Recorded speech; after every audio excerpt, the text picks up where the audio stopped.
Buwan ng October taong 2025 ay nag-ingay sa social media ang isang pangalan na magkaiba ang kapalaran. Magkaiba man ang kwento, pareho silang may iisang pangalan. Ang una, Emmanuel Hung Atienza. Ang ikalawa, Emmanuel Joseph Bacosa Pacquiao. Mayroon din silang parehong palayaw.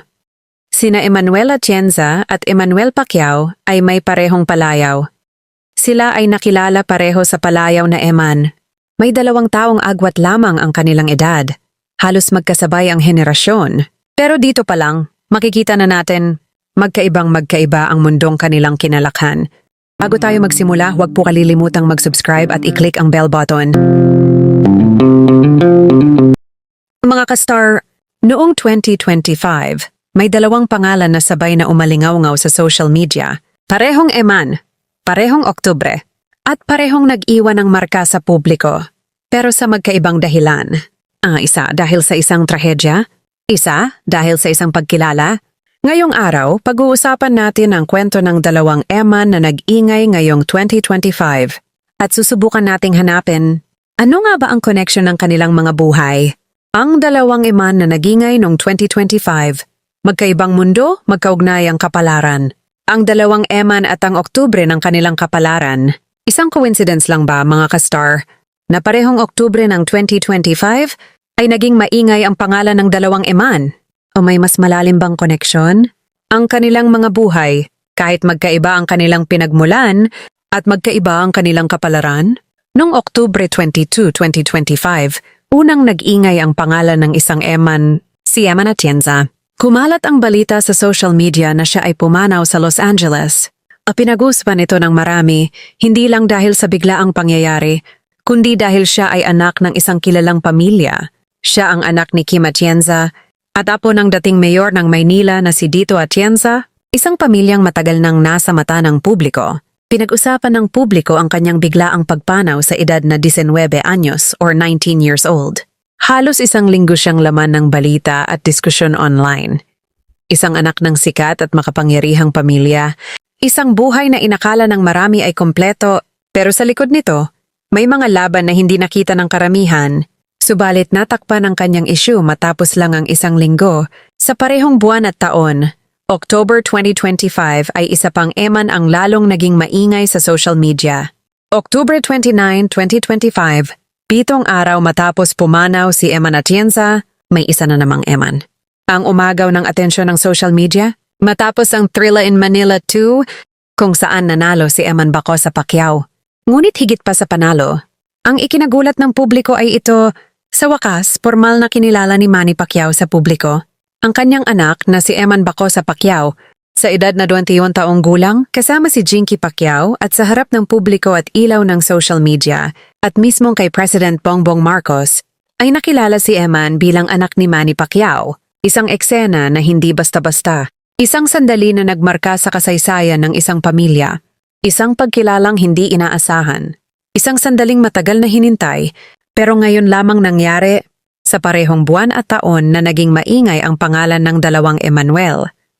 Ang 2 Eman ng social media na minahal ng sambayanang Pilipino. May 2 taong agwat lamang ang kanilang edad. Noong January 2, 2024, ipinanganak si Eman Bacosa Pacquiao. Matapos naman ang 2 taon 1 buwan at 6 na araw ng kapanganakan ng lalaking Eman, ang babaeng Eman ay ipinanganak noong February 8, 2026, si Eman Atienza.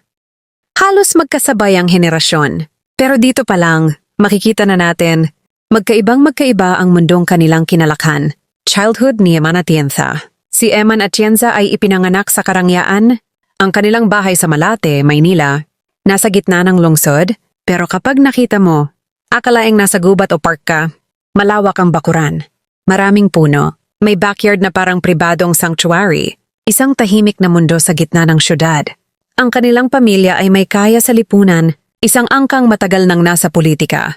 Ang kanyang ama, si Kuya Kim Atienza, isang respetado at minamahal na personalidad sa media, at ang kanyang ina, si Felisa Hong, isang matagumpay na negosyante. Siya ay may mataas na kita at matatag na negosyo. Sa madaling salita, lumaki si Eman Atienza na walang kakulangan. Childhood ni Eman Bacosa Pacquiao. Sa kabilang banda, ang kabataan ni Eman Bacosa Pacquiao ay nagsimula sa karalitan. Makikita sa mga lumang larawang lumabas, ang baby boy Eman ay walang magarbong higaan na nararapat sa anak ng isang bilyonaryong ama. Bagamat nagbigay ng mahigit 2 milyon si Manny Pacquiao, may ibang pamilya na kasi ang Mama Joanna noon, kaya maaaring naibahagi sa iba ang bigay ng bilyonaryong ama. May mga larawan ng kanyang pagkabata, pero walang malinaw na larawan ng bahay na kanyang kinalakihan. Alam ng publiko ang kanyang buhay noon ay malayo sa Marangya.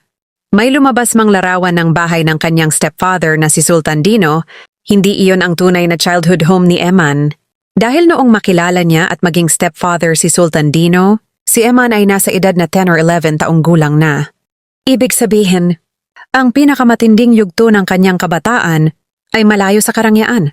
Magkaibang mundo, magkaibang simula. Isang Eman, lumaki sa yaman at impluensya. Isang Eman, lumaki sa kakulangan at katahimikan. Pero dito pa lang ba nagtatapos ang pagkukumpara? Magkaibang kapalaran noong 2025.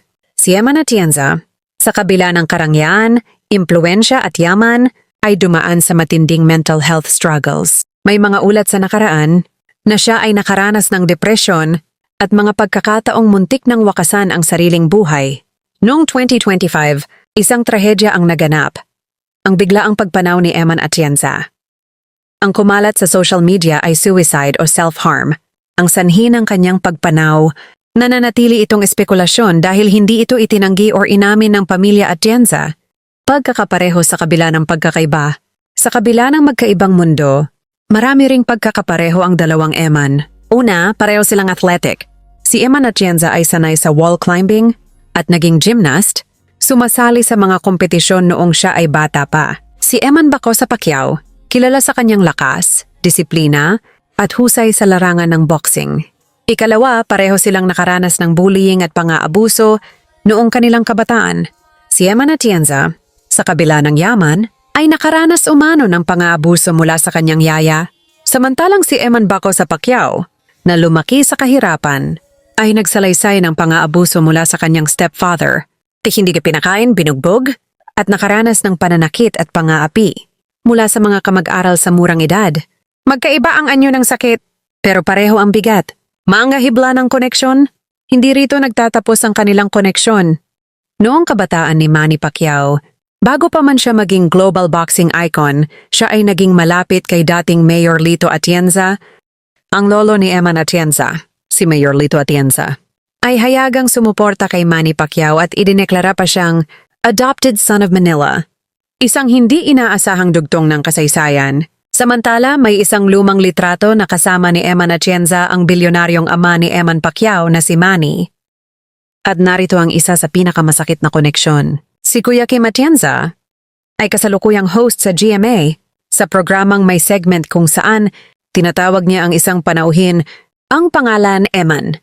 Mga ka-star, isipin natin ito. Isang buwan pa lamang ang nakalilipas mula nang pumanaw ang kanyang anak na si Eman Atienza.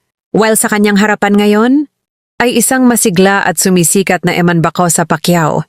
Habang binibigkas ni Kuya Kim ang pangalang Eman, siguradong may kirot sa dibdib. Dahil ang Eman na nais niyang makita, ang Eman na hinahanap ng kanyang puso, ay ang kanyang anak, na ilang araw pa lamang ang nakararaan, ay kanyang inihatid sa huling hantungan. Ngumingiti si Kuya Kim sa harap ng kamera, pero alam natin, sugatan pa ang kanyang puso. Ang video na ito ay ginawa bilang pagbabalik-tanaw sa dalawang Eman na pinag-usapan ng social media. Si Eman Atienza bagamat wala na ay nakatatak na sa social media ang bawat alaala. Mga alaalang mananatiling buhay at mananatili habang buhay sa puso ng kanyang ama. Si Kuya Kim Atienza. Kung ikukumpara, parehong matalino ang dalawang Eman. Ngunit magkaiba ang landas ng kanilang edukasyon. Si Eman Atienza ay nag-aral at nagtapos sa magagandang eskwelahan. Hindi lang sa Pilipinas kundi maging sa Estados Unidos. Kompleto ang akses sa dekalidad na edukasyon. Samantala, si Eman Bacosa Pacquiao ay nahirapan pang makatapos ng high school. Dumating sa puntong kinailangan niyang pumasok sa ALS, Alternative Learning System, isang non-formal education para sa mga hindi agad nakatapos ng tradisyonal na pag-aaral. Magkaibang simula, magkaibang laban, pananalita at personalidad. Makikita rin ang malinaw na kaibahan sa paraan ng kanilang pagsasalita. Si Eman Atienza, ay napaka-articulate sa English. Malalim magsalita, malinaw ang punto, puno ng sense at talino. Bagamat minsan ay nahihirapan siya sa Tagalog, samantalang si Eman Baco sa Pacquiao ay bihasa sa Tagalog, nakakapag-English, at marunong din sa wikang Japanese. Hindi siya mabilis magsalita, limitado ang kanyang sinasabi, madalas ay may kasamang cute na ngiti. Pero kapag nagsalita siya, mararamdaman mo ang kababaang loob, ang talino, at ang takot sa Diyos. Hindi pala bigkas, kundi pusong totoo. Dalawang pamilya, dalawang damdamin ngayong Pasko.